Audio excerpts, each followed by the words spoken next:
नमस्कार, good morning. Principles of inheritance and variation part 10। आज हम लोग बात करेंगे क्रोमोसोमल डिसऑर्डर्स इन ह्यूमंस। इससे पहले तक हम कुछ ह्यूमन डिसऑर्डर्स की बात कर रहे थे, जहाँ पर हमने जीनिक डिसऑर्डर्स के बारे में बात किया था, जहाँ हमने सिकल सेल एनीमिया, फेनाइलकेटोन्यूरिया, एल्कैप्टोन्यूरिया, इन सब डिजीजेस के बारे में डिस्कशन किया था। आज हम लोग बात करेंगे क्रोमोसोमल डिसऑर्डर्स के बारे में। क्रोमोसोमल डिसऑर्डर्स के बारे में बात करने से पहले हम कुछ क्रोमोसोम से रिलेटेड बात कर लेते हैं। ह्यूमन बीइंग में टोटल 46 क्रोमोसोम्स पाए जाते हैं, जिनमें दो तरीके के क्रोमोसोम्स प्रेजेंट होते हैं। 22 पेयर्स क्रोमोसोम्स जो होते हैं वो ऑटोसोम्स के होते हैं, और जो लास्ट का एक पेयर होता है जिसको हम एलोसोम कहते हैं या फिर सेक्स क्रोमोसोम कहते हैं। इसके बारे में सबसे पहली बात J.H. तिजियो और A. लिवान इन्होंने डिस्कस किया था 1956 में। इन्होंने बताया ह्यूमन बीइंग में 22 pair of autosomes and only a single pair of sex chromosome present होता है, जो दो तरीके के हो सकते हैं, या तो होमोलोगस या हेटेरोलोगस। जनरली फीमेल में XX मींस होमोलोगस क्रोमोसोम्स पाए जाते हैं, और मेल्स में हेटेरोलोगस क्रोमोसोम्स प्रेजेंट होते हैं, means X and Y chromosome. ये पूरा स्टडी तिजियो एवं लिवान ने 1956 में करके बताया। उसके बाद इन्होंने बताया कि इनका जो शेप है, उनका साइज है, नंबर ऑफ कॉन्स्ट्रक्शन, इस पर कितने प्राइमरी कितने सेकेंडरी कॉन्स्ट्रक्शन पाए जा रहे हैं, उन कॉन्स्ट्रक्शंस की पोजीशन क्या है, और उस पर जो बैंड्स हैं उनकी पोजीशन क्या है और कितनी है, इसके बेसिस पर इन्होंने क्रोमोसोम्स को डिवाइड किया। क्रोमोसोम्स जिनको सबसे पहली बार स्टडी किया गया था वो ज़्यादातर कल्चर किए गए थे कैंसर सेल से, WBC से, बोन मैरो से, और इनके बिहाफ पर इन सेल्स को प्रिजर्व करने के बाद उन्होंने उसको कैल्किशिन से कल्चर किया, और ब्रेक करने के बाद में उनका जो मेटाफेज स्टेज होती है उस पर उनको स्टडी किया। क्यों? क्योंकि मेटाफेज स्टेज वो स्टेज होती है जहाँ पर क्रोमोसोम सबसे छोटा और सबसे मोटा हो जाता है, मीन्स सिकुड़ जाता है, और उसका जो साइज होता है उसको क्लियरली स्टडी किया जा सकता है। इस मेटाफेज पे स्टडी करने के बाद इन सारे सेल्स को जो कल्चर किया था उनको स्टडी करने के बाद जो एक पिक्चर तैयार हुई, उस पिक्चर को आइडियोग्राम नाम दिया गया, और इस पिक्चर के बिहाफ पे उन्होंने अलग अलग क्रोमोसोम्स को अलग अलग पोजीशंस पर सेट किया, और उसके बेसिस पर एक ग्राफ तैयार किया जिसको कैरियोग्राफ कहते हैं। इसमें हर एक क्रोमोसोम का पेयर बनाया, होमोलोगस पेयर बनाया, और उसकी पोजीशन क्या होगी उसके बेसिस पर एक टेबल को डिवाइड किया गया।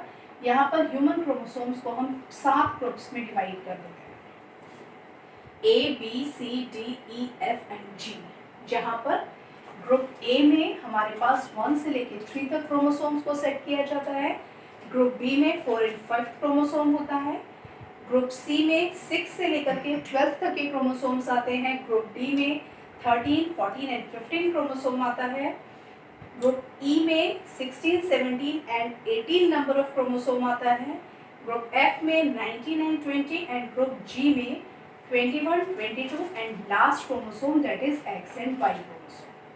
तो ये इनके शेप के बेसिस पर, इनके साइज के बेसिस पर, प्रेजेंस ऑफ कॉन्स्ट्रक्शंस के बेसिस पर और बैंड्स के बेसिस पर इनको 7 डिफरेंट ग्रुप्स में डिवाइड किया गया, और इस पिक्चर को कैरियोग्राफ का नाम दिया गया। अब हम बात करते हैं क्रोमोसोमल एबनॉर्मलिटीज की। क्रोमोसोमल एबनॉर्मलिटी का मतलब ह्यूमन बीइंग में 46 क्रोमोसोम्स प्रेजेंट होते हैं, जिसमें से 44 ऑटोसोम्स एंड 2 क्रोमोसोम्स जो या तो XX या तो XY। ये जो ऑटोसोम्स होते हैं इनको हम सोमैटिक क्रोमोसोम्स कहते हैं, जो हमारे सोमैटिक कैरेक्टर्स का निर्धारण करते हैं, और लास्ट का जो क्रोमोसोम होता है ये डिटरमाइन करता है हमारे सेक्स को। जो सोमैटिक क्रोमोसोम्स होते हैं इनसे हमारे जो दैहिक लक्षण हैं, जो हमारी फिजिकल अपीयरेंस है वो क्लियर होती है, और जो लास्ट का पेयर ऑफ क्रोमोसोम होता है ये हमारे मेल या फीमेलनेस को दर्शाता है। अब किसी कारणवश ये ऑटोसोम्स या सेक्स क्रोमोसोम्स का नंबर या तो इंक्रीज हो जाए या तो डिक्रीज हो जाए, तो कोई ना कोई फिजिकल एबनॉर्मेलिटी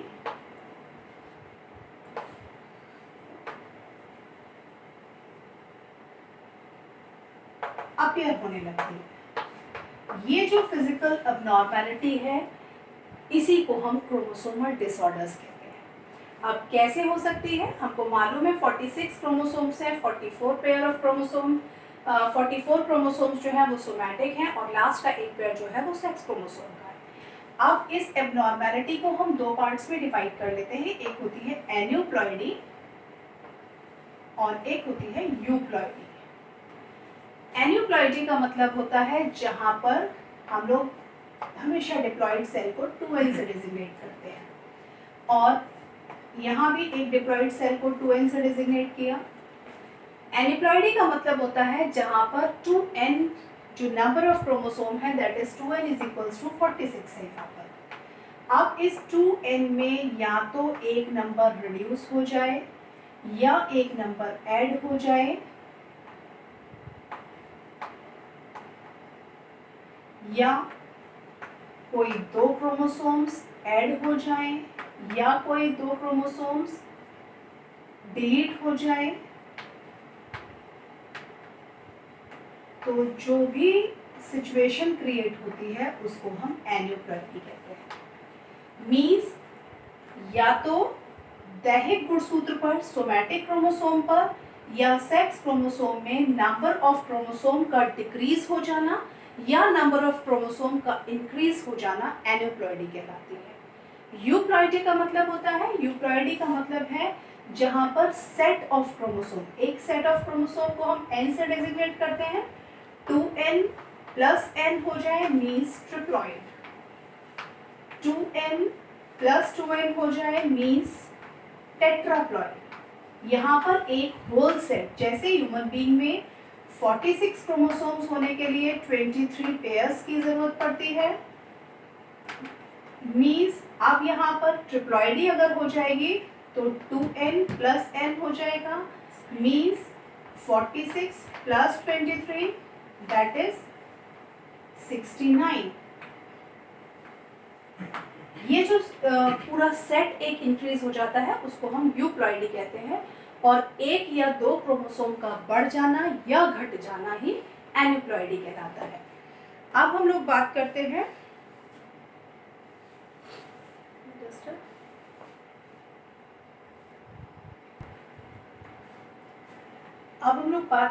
एन्यूप्लॉइडी की। पहले एन्यूप्लॉइडी में जब भी अभी ऐसे हमने बताया कि जो 46 क्रोमोसोम थे उसमें किसी भी क्रोमोसोम का ऐड हो जाना, दो क्रोमोसोम्स का ऐड हो जाना, प्लस होते जाना, ये एन्यूप्लॉइडी कहलाता है। एन्यूप्लॉइडी में जब कोई भी क्रोमोसोम जो 2n से डिजिग्नेट किया है हमने, जो सोमैटिक सेल है उसमें जो एक सेट है, मीन्स इसको हमने डिवाइड कर लिया दो सेट में, n एंड n।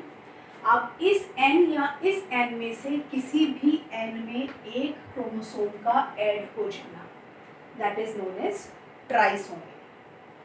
टेट्रासोमी अगर एक पेयर ऑफ क्रोमोसोम ऐड हो जाए उसी पोजीशन पर, जैसे मान लीजिए फर्स्ट पेयर क्रोमोसोम का है, सेकंड पेयर क्रोमोसोम का है, थर्ड पेयर है, या अप टू 23 पेयर, किसी भी एक जगह एक क्रोमोसोम ऐड हो जाए या इसी सेट पर कोई दो क्रोमोसोम्स ऐड हो जाए, मीन्स पूरा का पूरा। अब यहाँ पर मान लीजिए नंबर 2 पेयर ऑफ क्रोमोसोम है, दूसरे नंबर का जो क्रोमोसोम है 1 और 2, ये इसका होमोलोगस क्रोमोसोम। अब यहाँ पर इसके साथ में एक या एक और, अगर एक ऐड होता है तो वो कहलाता है ट्राइसोमी, और अगर एक और क्रोमोसोम उसी सेट पर, इसका जो होमोलोगस क्रोमोसोम था दूसरा,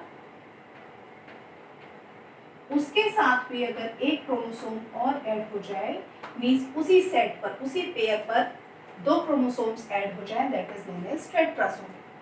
और अगर रिडक्शन हो जाए तो उसको मोनोसोमी या नलीसोमी। मोनोसोमी का मतलब 2n-1, जो ये n था यहाँ पर, इसमें से कोई एक क्रोमोसोम रिड्यूस हो जाए, और इसी तरीके से पूरा सेट अगर रिड्यूस हो जाता है तो उसको हम नलीसोमी कहते हैं। ये कंडीशंस और भी हो सकती हैं, जैसे 2n-1-1 मीन्स एक क्रोमोसोम किसी एक जगह से गायब हुआ है और दूसरा क्रोमोसोम किसी दूसरे क्रोमोसोम से गायब हुआ है। इसी तरीके से ऐड हो जाना 2n-1 या -2, तो पूरा का पूरा सेट एक साथ खत्म हो जाना, that is known as nullisomy. Aneuploidy का सबसे कॉमन एग्जाम्पल जो हम लोग पढ़ते हैं वो होता है Turner syndrome.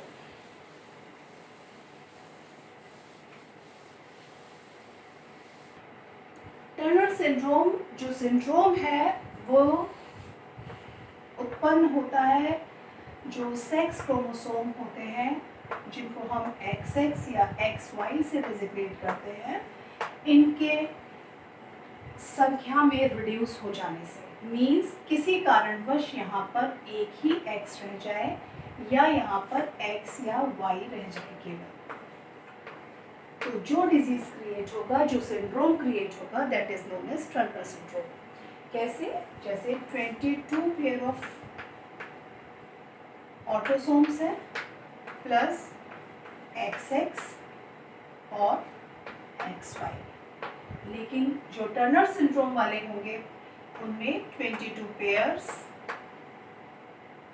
Plus X present होगा या 22 पेयर्स Y प्रेजेंट होगा। कैसे होता है ये? ऐसे, जब गैमेटोजेनेसिस के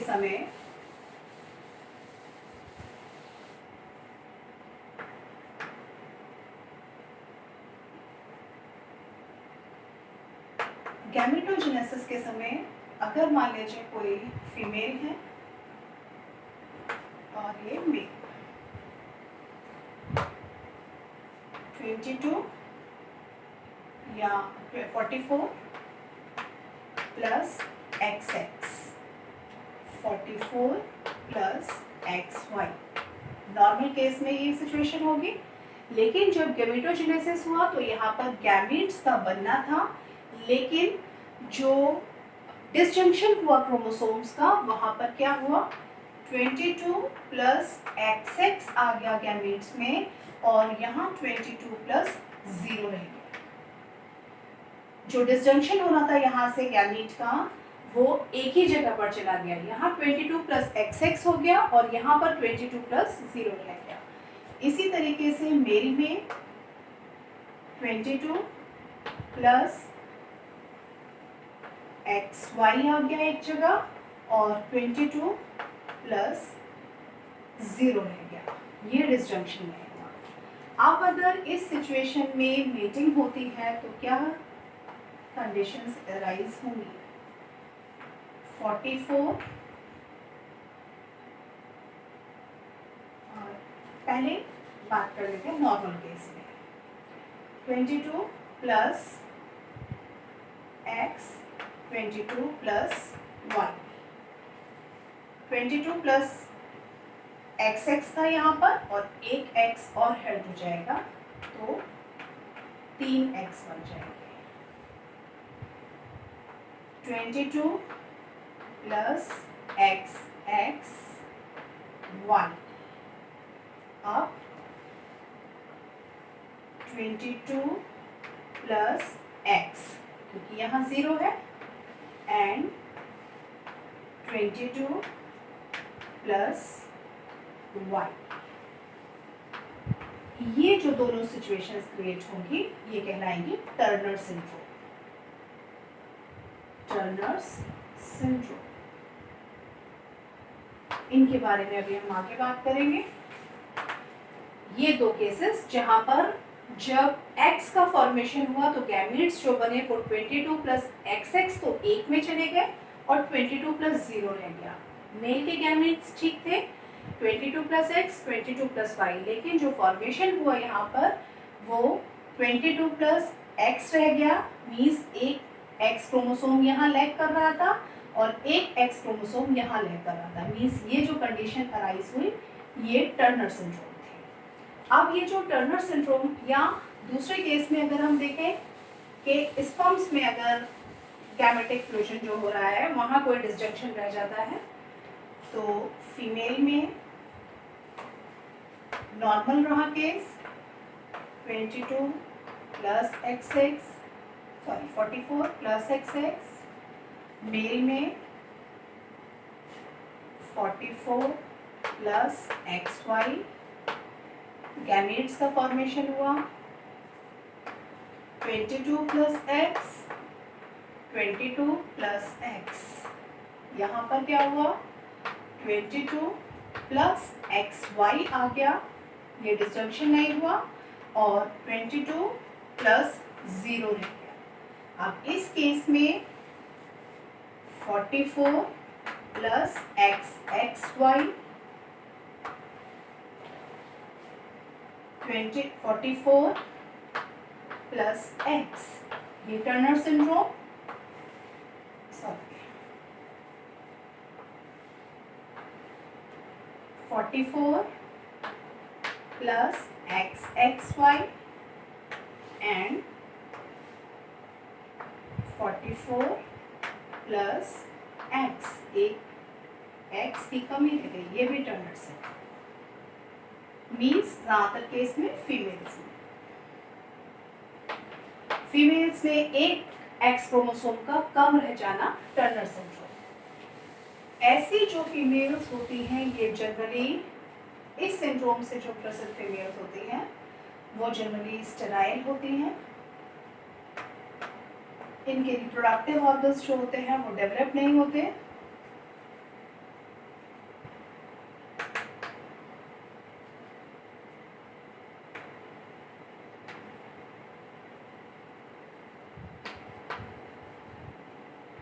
IQ लेवल बहुत लो होता है, तकरीबन 20 के आसपास, और इनका तकरीबन 5000 लोगों में से कोई एक इस सिंड्रोम से पीड़ित होता है। अब हम लोग नेक्स्ट बात करते हैं क्लेनफेल्टर सिंड्रोम की। अब हम लोग क्लेनफेल्टर सिंड्रोम के बारे में बात करेंगे।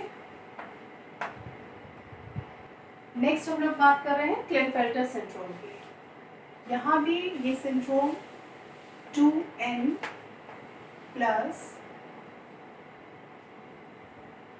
1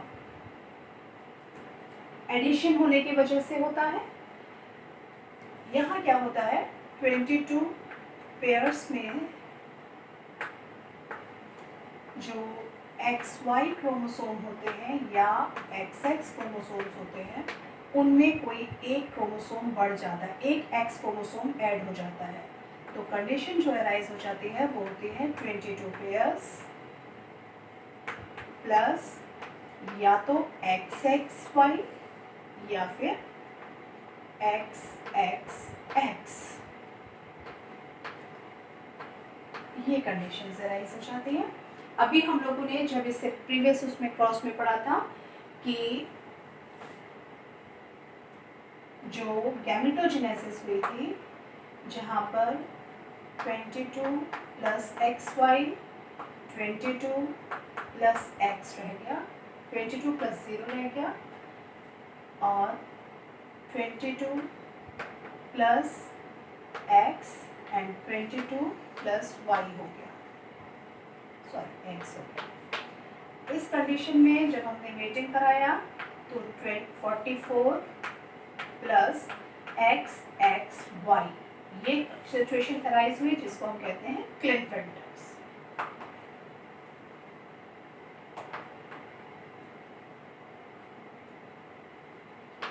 या ये सिचुएशन 22 प्लस XXY, इस सिचुएशन को हम क्लिनफेल्टर सिंड्रोम बोलते हैं। मीन्स यहाँ पर जो गुणसूत्र होते हैं, जो क्रोमोसोम्स होते हैं, उनका नंबर 47 हो जाता है, 46 प्लस 1। इस सिंड्रोम से जो पीड़ित व्यक्ति होते हैं उनकी एज ज़्यादा नहीं होती, कुछ महीनों की होती है, ज़्यादा से ज़्यादा कुछ साल तक की होती है, ज़्यादा से ज़्यादा 12 साल तक जीवित रहते हैं। कोई 1000 व्यक्तियों में किसी एक को होता है। इनमें जनरली फिजिकली अगर हम देखते हैं तो इनमें मेल कैरेक्टर्स डेवलप होते हैं, मेल कैरेक्टर्स पाए जाते हैं। फिजिकली इनकी अपीयरेंस जो होती है वो मेल्स की तरह होती है, लेकिन कुछ कैरेक्टर्स इनमें फीमेल की तरह डेवलप होने लगते हैं। वो कैरेक्टर्स की वजह से ये लोग थोड़े से क्रिमिनल्स की तरह बिहेव करने लगते हैं। स्टेराइल होते हैं ये,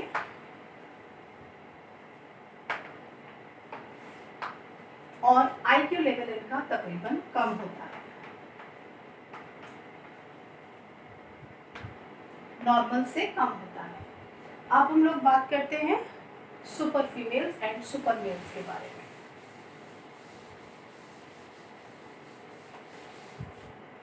सुपर फीमेल्स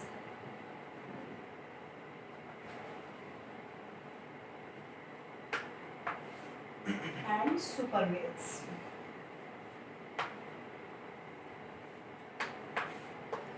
सुपर फीमेल में या तो XX क्रोमोसोम में सिंगल X का ऐड हो जाना, या फिर XX क्रोमोसोम के साथ में एक सेट ऑफ XX क्रोमोसोम का ऐड हो जाना। मीन्स यहाँ पर 47 या 48 क्रोमोसोम्स। इसी तरीके से सुपर मेल्स में XY के साथ में एक X का ऐड हो जाना, दैट इज XXY, या फिर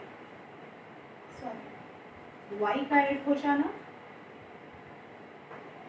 XY प्लस YY, XYYY। ये सुपर फीमेल मेल्स कहलाते हैं। ये जो होते हैं ये बहुत गुस्से वाली प्रवृत्ति के होते हैं व्यक्ति, हाइट इनकी बहुत ज़्यादा होती है, और ये भी स्टेराइल होते हैं, ज़्यादातर क्रिमिनल माइंडेड होते हैं।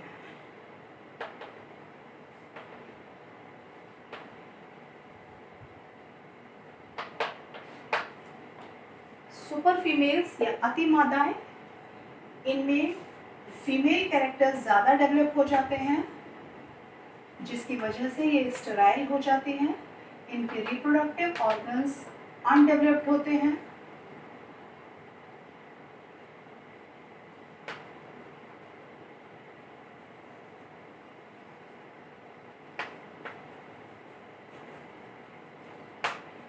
तो ये हो गए, ये अब तक हम लोगों ने 4 वो पढ़ लिए, एब्नॉर्मलिटीज या डिसऑर्डर्स पढ़ लिए, जहाँ पर जो सेक्स क्रोमोसोम थे वहाँ पर नंबर ऑफ क्रोमोसोम का इंक्रीमेंट हो जाना। अब हम लोग बात करते हैं उन डिसऑर्डर्स के बारे में जहाँ पर सोमैटिक क्रोमोसोम का नंबर कम या ज़्यादा हो जाए। तो उसके लिए सबसे पहले हम लोग बात करते हैं डाउन सिंड्रोम की। नेक्स्ट बात करते हैं डाउन सिंड्रोम के बारे में। डाउन सिंड्रोम, जिसके बारे में लैंगडन डाउन ने सबसे पहले बताया था 1866 में। ये वो सिंड्रोम है जिसके बारे में अब तक सबसे ज़्यादा इंफॉर्मेशन है। तकरीबन हर 700 व्यक्ति के बाद में किसी एक में ये सिंड्रोम देखा जाता है। यहाँ क्या होता है, जो 21st पेयर ऑफ क्रोमोसोम होता है, 21वें नंबर का,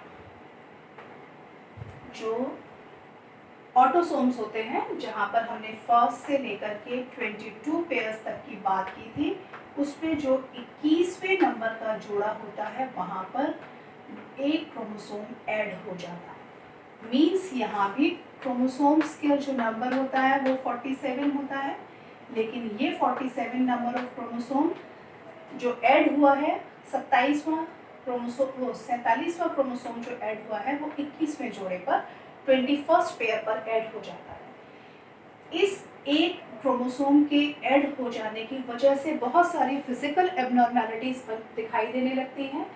क्योंकि इसके बारे में डाउन ने बताया था सबसे पहली बार, तो इसको डाउन सिंड्रोम नाम दिया गया। इनके जो लक्षण होते हैं, ऐसे जो पीड़ित होते हैं उनकी आंखें हल्की सी तिरछी होती हैं। इसको मंगोलियन बेवकूफ़ी के नाम से भी जाना जाता है। मंगोलियन बेवकूफ़ी क्योंकि इनका फेस जो होता है वो मंगोल्स के जैसा दिखाई देने लगता है। आंखें तिरछी हो जाती हैं, माथा चौड़ा होता है, अंगूठे जो होते हैं वो ठाट जैसे हो जाते हैं, ब्लंट हो जाते हैं, हाइट वाइज कम होते हैं, और इनका लाइफ स्पैन जो होता है वो बहुत लंबा नहीं होता। IQ लेवल भी बहुत कम होता है, इसलिए इनको इस सिंड्रोम से ग्रसित जो व्यक्ति होते हैं, जो पीपल होते हैं, उनको मंगोलियन जड़ बुद्धिता भी कहा जाता है। नेक्स्ट हम लोग बात करेंगे एडवर्ड सिंड्रोम की।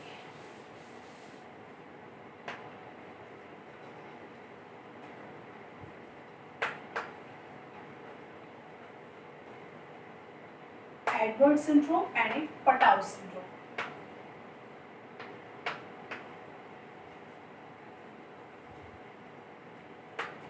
ये 18th पेयर ऑफ क्रोमोसोम पर एक क्रोमोसोम के ऐड हो जाने से होता है, और ये 13th पेयर ऑफ क्रोमोसोम पर एक क्रोमोसोम के ऐड हो जाने से होता है। यहाँ भी नंबर ऑफ क्रोमोसोम 47, यहाँ भी नंबर ऑफ क्रोमोसोम 47। लेकिन एडवर्ड सिंड्रोम में जो 18th पेयर था, इसके बारे में सबसे पहले एडवर्ड्स ने बताया था, तो उसी के नाम पर इसको एडवर्ड सिंड्रोम कहा गया। यहाँ भी एक क्रोमोसोम जो 18th पेयर ऑफ क्रोमोसोम है वहाँ पर ऐड हो जाता है। ये तकरीबन कोई 8000 व्यक्तियों में से किसी एक में होता है, ये 20,000 व्यक्तियों में से किसी एक में पाया जाता है। इनका भी IQ लेवल बहुत कम होता है। इनकी जो डेथ है वो तकरीबन 6 मंथ्स तक में हो जाती है। इनकी जो डेथ है वो 3 महीनों में हो जाती है। तो लाइफ स्पैन लंबा नहीं होता, बहुत कम समय के लिए जीवित रहते हैं।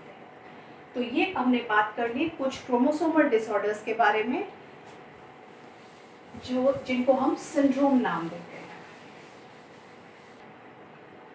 इसके बाद लास्ट टॉपिक जो हमारे इस चैप्टर का है, that is known as Barr bodies. क्या होती हैं ये बार बॉडीज? बार एंड बेर्टन ने 1949 में बिल्ली की जो नर्व सेल्स थे उनमें कुछ स्पेशल ऐसे सेगमेंट्स देखे जो क्रोमैटिन की तरह ही स्टेन ले रहे थे, और बाद में जब उनको स्टडी किया गया तो उन्होंने उनको नाम दे दिया गया बार बॉडीज।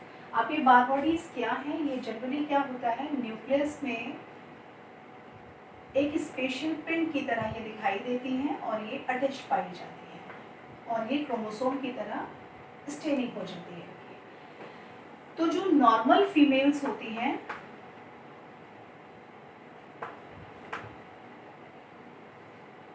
उनमें केवल एक सिंगल बार बॉडी प्रेजेंट होती है।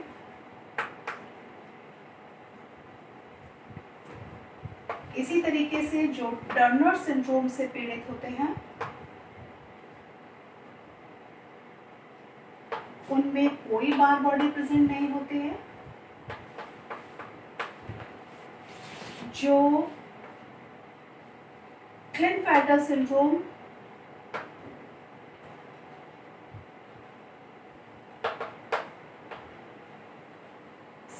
वाले मेल्स होते हैं उनमें एक बार बॉडी पाई जाती है। मीन्स इन बार बॉडीज की हेल्प से हम सेक्स का डिटर्मिनेशन कर सकते हैं। बर्थ से पहले ही सेक्स का डिटर्मिनेशन हो सकता है, जिस प्रोसेस को अमीनोसेंटोसिस कहते हैं।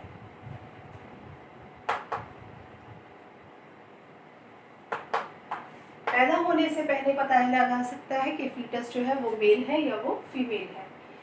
और अगर ये नंबर ऑफ बार बॉडीज में कहीं कोई फ्लक्चुएशन है तो उससे उसके डिसऑर्डर्स का, सिंड्रोम्स का या डिसऑर्डर्स का भी पता लगाया जा सकता है कि जो होने वाला संतान है, ऑफस्प्रिंग है, उनमें कहीं कोई क्रोमोसोमल डिसऑर्डर तो प्रेजेंट नहीं है।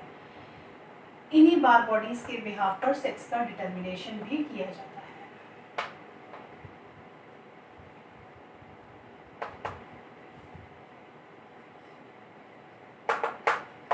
इसके बारे में कि कौन सा बार बॉडी कहाँ कितने प्रेजेंट होते हैं, इनके बारे में सबसे पहली बार मैक्लेऑन ने बताया था। तो ये जो कुछ ऐसे डिसऑर्डर्स क्रिएट होते हैं जो ह्यूमन बींग्स में पाए जाते हैं, इन सब का डिस्कशन हम लोगों ने इस टॉपिक में कर लिया।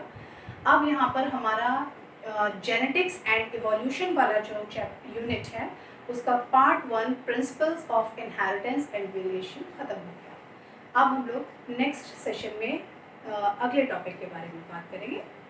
Thank you.